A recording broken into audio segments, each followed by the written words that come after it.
So today we're going to be talking about a fragrance that was not love at first sniff for me. I got a decant of it in last year by another reviewer, and the first 2 or 3 wears from that decant, I honestly didn't love it that much. And it wasn't until the latter half of the decant, the last 3 or 4 wears, that I was actually starting to really appreciate the fragrance. Once the decant was gone, I completely forgot that I wanted to buy it, until I was on vacation last month and I was in a duty-free shop and they had a broken box version of it that had, it was for $28. It was in a broken box. And I was like, you know what? I'm definitely buying that. The fragrance isn't super expensive on discounters. It's like 40 bucks or so. But this is a hidden gem, especially if you like blue fragrances and leather fragrances. This is kind of a best of both worlds. This is Kenzo Homme Eau de Parfum. That's what we're going to be doing my full review of today. So without further ado, let's get it.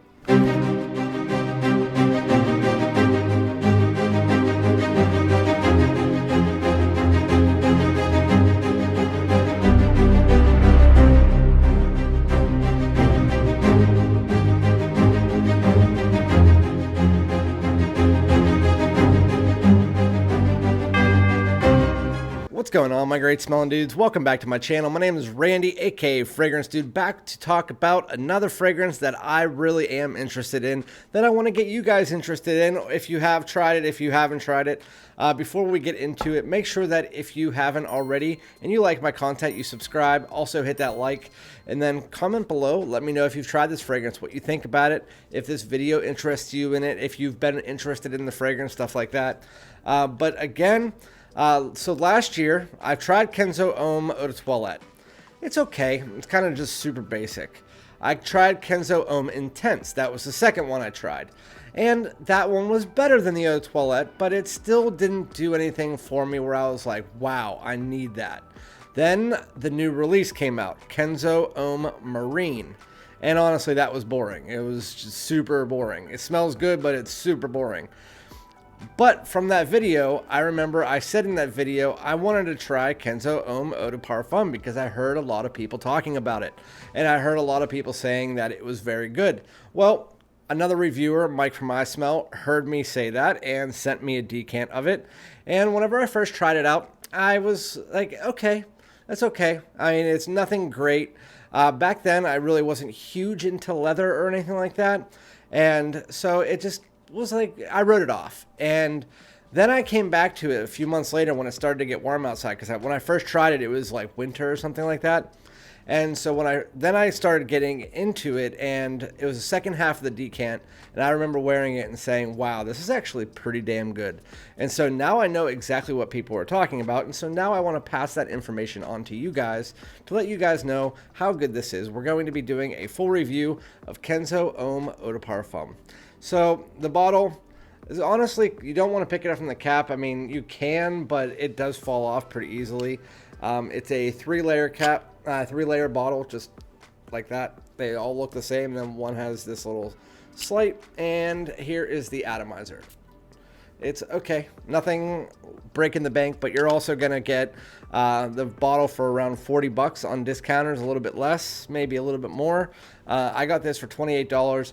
The box was one of those white tester boxes, and it was smashed in, so they gave it to me for $28 or $29. I can't remember. It was in a duty-free shop down in Amber Cove, Dominican Republic, where Jurassic Park was filmed. To be honest, I didn't know that until I was on my way out, and then I realized it was where Jurassic Park was filmed. But I would go into that. I'll talk about that on a different live stream. But Kenzo Homme Eau de Parfum, what's it all about? Well, they do give you a 3-note breakdown. I'll give you that, and then I'll tell you what else is in the fragrance. The top note is C notes, the mid note is leather, and the base note is patchouli. So I'm gonna just put it out this way.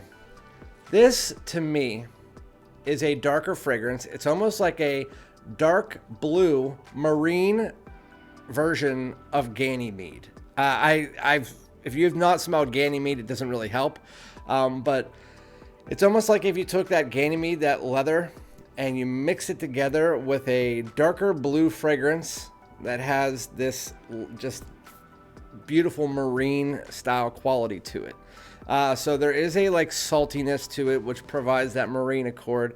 There is a nice leather in this. I'm going to spray it on my hand to remind myself what's going on with it. Yeah, it's everything that you want from a blue fragrance. So you have that spice, you have a little bit of an aromatic tone, you have a fresh and spicy tone to it, but it also has a little bit of warmth. But it's deep. It's deep. It's dark for a blue fragrance. If you look for like normal blue fragrances, like the Dior Sauvages, the YSL Ys, the Bleu de Chanel, you don't really get to the darker part of the blue fragrance until you get to the parfums of those lines. And even so, they're not like super dark fragrances. Well, if you ever wanted to look for a darker blue fragrance, that's what you get with this. It has like a darker spice, a darker woody tone, and then it has this nice soft black leather that is underneath it. It is very beautiful, very, very beautiful. It is masculine. It is somebody who wants to be bold and make a statement and just say like, look, I'm a grown man. That's what this fragrance smells like. It smells like, again, the best of both worlds. If you were to take something like a Bleu de Chanel, while it doesn't smell like it, I'm just kind of giving you an idea, like our Versace Dylan Blue or something like that, and just smash it together with Ganymede and a little bit of this marine quality. It's great. It has this, so the marine quality to it. So again, it's going to be dense, it's going to be dark, it's going to be blue. The marine quality is kind of sprinkled in there. My wife, the way that she put it, she's like, it kind of smells almost like a beachy Bleu de Chanel. And I was like, yeah, it doesn't smell like Bleu de Chanel, but I understand what you mean.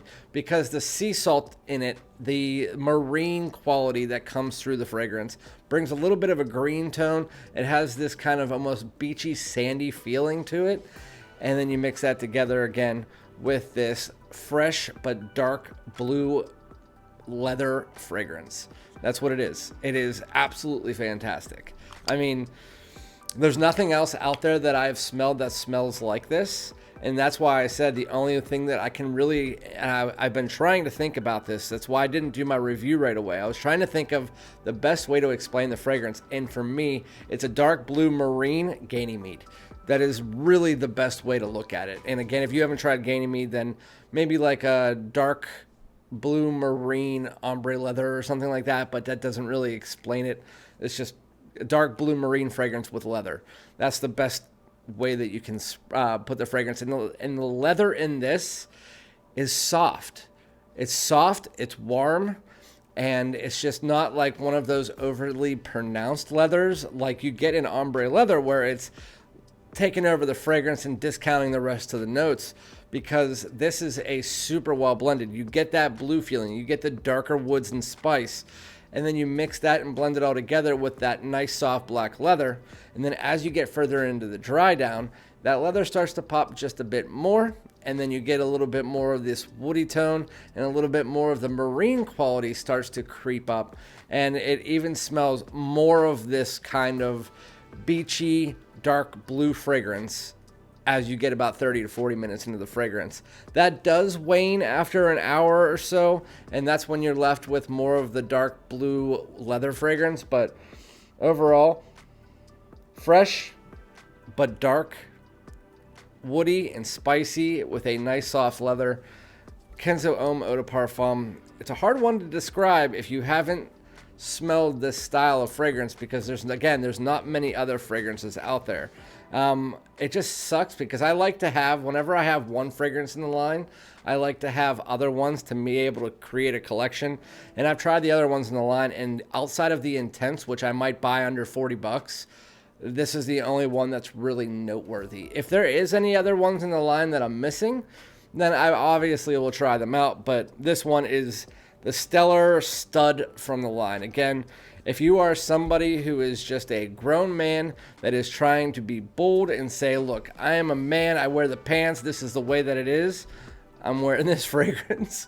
As far as the performance is concerned and the season of wear, I think that this could be a signature worthy fragrance, but because of that dark tones, you don't want to wear it to the office or anything like that. Like, I don't think it would be a good way to wear that fragrance. I think this is more of a transitional season, spring into fall. While you could wear it night out all year round, I think that this is more of a transitional season fragrance, more of a night, like late afternoon into evening style scent because of those darker tones. I did wear it at a beach one day in 90-degree weather, so I mean, wear it whenever the hell you want. But as far as the performance is concerned, compared to the rest of them, this is the best performing one in the line. I get 7 to 8 hours on this fragrance, if not a bit more than that. For the first few hours, it does project above average. So it pushes out about 5 feet. Nothing crazy more than that, but I don't know why I'm looking over there, but it pushes out about 5 feet for the first 2 hours. Then it starts to sit into more of a personal bubble after the first 2 to 3 hours. And I'd say until hour 5, and then it's more of like a 1 foot off the skin scent. But it is very nice. It's going to, again, be able to be noticed by anybody within a close vicinity for up to 7 to 8 hours. You're going to smell good. You're going to smell clean, but you're also going to smell dark, woody like a man, and you are also going to have a little bit of a beachy tone to yourself. So if you want to have the perfect night out, beach vacation style scent that you want to have a little bit of a blue tone, that's what this is. Again, dark blue marine Ganymede. That is the best way to put this fragrance. If you disagree with me, then you disagree with me. There's a little bit, I know the patchouli was in the note breakdown. It's a patchouli based fragrance. It doesn't come off super earthy or anything like that. The patchouli is slightly noticeable after about like an hour or so, but it's just a patchouli based fragrance, almost like a musky based fragrance or something like that. Most fragrances out there are patchouli based. But yeah, this one is just a slight bit more noticeable. Outside of that, it's just worry about the blue tones. I don't know. It's like maybe like a lavender clary sage mixture, but there is, again, this darker woody tone that kind of just goes over top of that blue lavender, and there's a little bit of this black pepper spiciness to it. It's really nice, but I'm not going to keep you guys here anymore. That's Kenzo Homme Eau de Parfum. It's one that you guys definitely should try out. If you like the note of leather, if you like darker blue fragrances, then definitely try that out. So, and when it's in the light, it actually is like a turquoise, but only in the light. So it's not black. I thought it was black originally. So yeah, let me know if you guys have tried that. And again, I'll be back with another video. Peace out.